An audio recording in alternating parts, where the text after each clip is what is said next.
Welcome back to Port Elizabeth, the beautiful city. This is part 26, and we resume our walk that I did in October 2014 along the Port Elizabeth beachfront. So we're in Humewood now, and these are blocks of flats that sort of date from, I suppose, the mid to late 20th century. There were one or two old houses in amongst them. When I was here, I don't think they've all disappeared. This tall block of flats, I forget its name, but it always looks precariously like it's in the flight path of planes that come into land from over the bay. But obviously they miss by a good couple of kilometers, but the illusion is there. So this is the gracious Humewood Hotel, dates back to the early 1900s. I think I'll take a closer look at it. Let's hope so. No. So I do look at it in more detail at the Humewood Hotel, I think.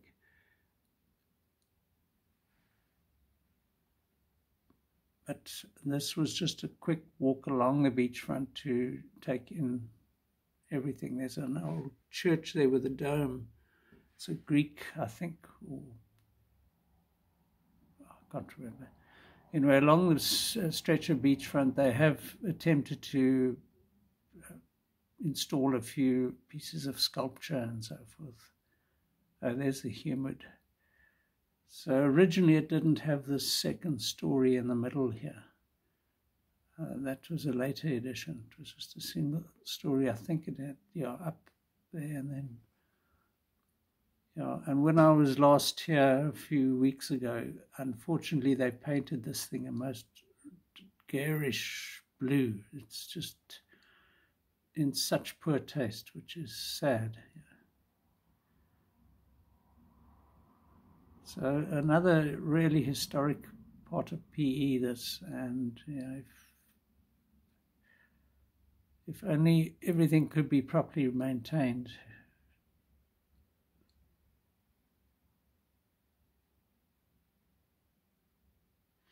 Yeah, so I did go to town. It looked as though this had just only recently been painted. I mean, and why they've repainted it, the most absurd colour, the most inappropriate colour, I don't know.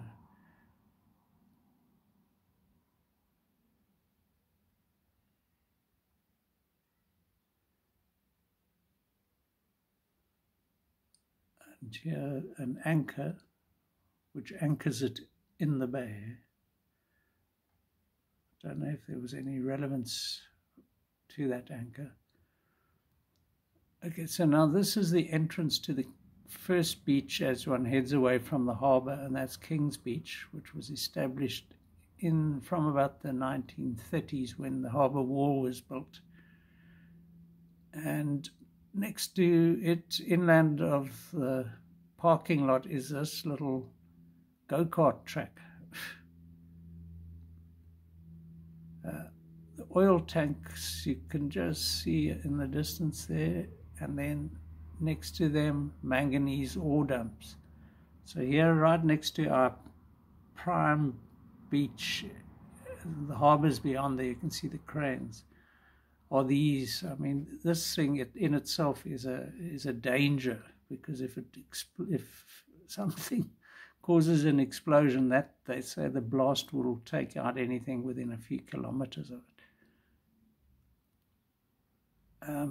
There's a thing called the Super Tube here at King's Beach, which is a water slide, which I never went on, but very popular in the summer it was. I don't know if it still is post-COVID and all that manufactured angst. So at least they put some water features when they revamped this parking lot. They put a nice little dam here.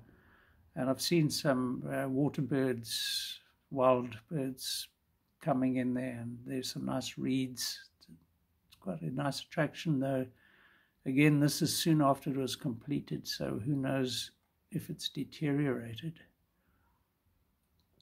because nothing seems to survive long, you know, in any sort of quality.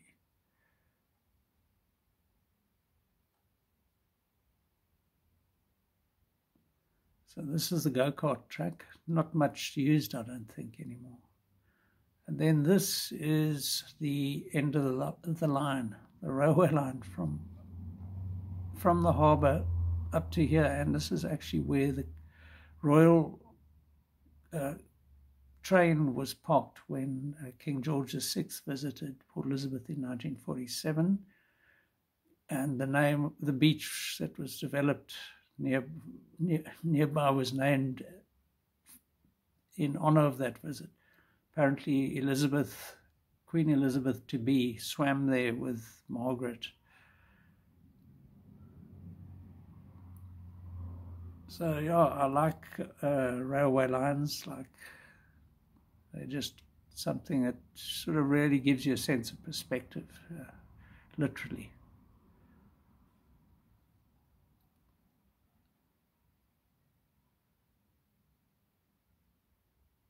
And at one point there was a train, I think it is still there, you can just make it out. It's sort of a coach of a train, which became a restaurant. At this point it's called Demi's Tavern or something. But back in the 1980s, when it was first established, they called it the Gravy Train. And that was quite a clever thing, because everybody knew that the National Party was just like the ANC. You know, they were in the politics for what they could get out of it, a lot of them. So they were all on the gravy train. All politicians essentially are on the gravy train. Very few of them are. The good thing about the Progressive Federal Party, I might have mentioned, is that their MPs generally came from careers in, you know, these were experienced people, whether academics or whatever.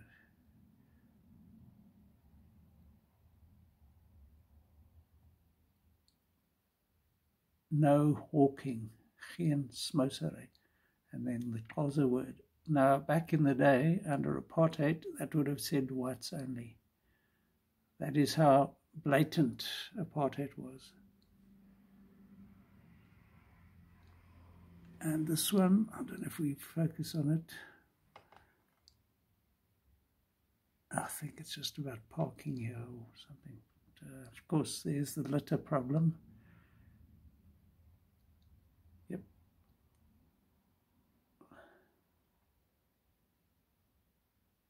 And the oil tankers, Orbis. I have heard from some RT people that, well, at least this is interesting, you know. And there's no denying it is interesting to see an industrial sort of mine dump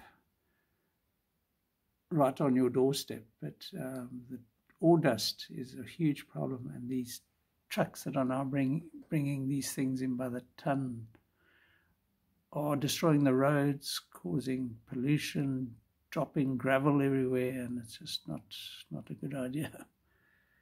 So they planted a lot of aloes here in this parking lot, which is quite a good idea.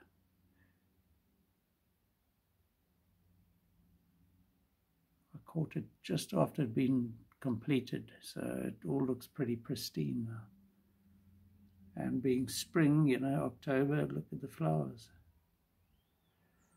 Then I headed up Cypress Avenue, which is a lovely name that I will always associate with Van Morrison. And it's an extension of Humewood Road. And there's also an Ocean Avenue. That tall block is called the Beaches, that I mentioned earlier. Oh yeah, and here is one of the surviving original beachfront houses at Humewood. Sad that they weren't retained. And now Cypress Avenue joins Beach Road, which is the main drag through along the beachfront. And we're heading for this place with a silver roof.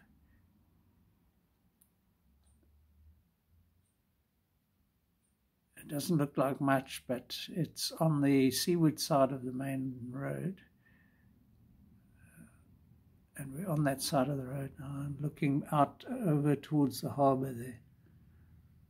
And actually the 2010 football stand is there as well in the distance. So this is a sort of lost area that one doesn't see very often, behind these like slow dunes where all the trains and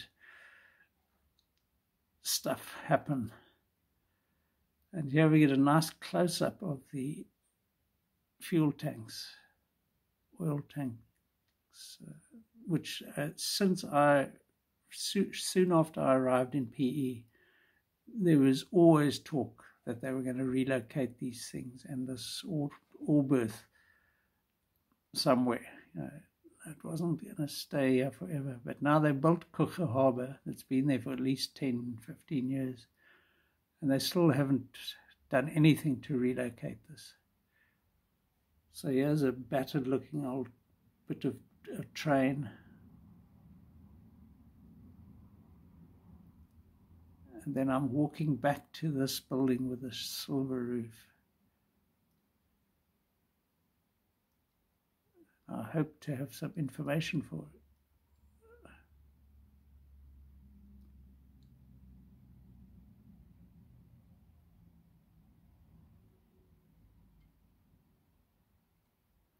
it. Okay, so it's called T.S. Lanherne. It's a Victorian house erected in 1894 for R.H. Hammersley Heenan, resident engineer and general manager of the railways. During the Second World War, it served as a convalescent home for soldiers, sailors, and airmen, of whom 1,303 were treated. That's quite an impressive record, eh? So all in this. And I actually spent a night or two there in the 80s. It used to be a Young Men's Christian Association, YMCA building, and we came through for an art exhibition while I was a student in East London and stayed there. So just right next to the beach. It was perfect. Yeah. Unfortunately, because of these trees, I was unable to get a really nice shot.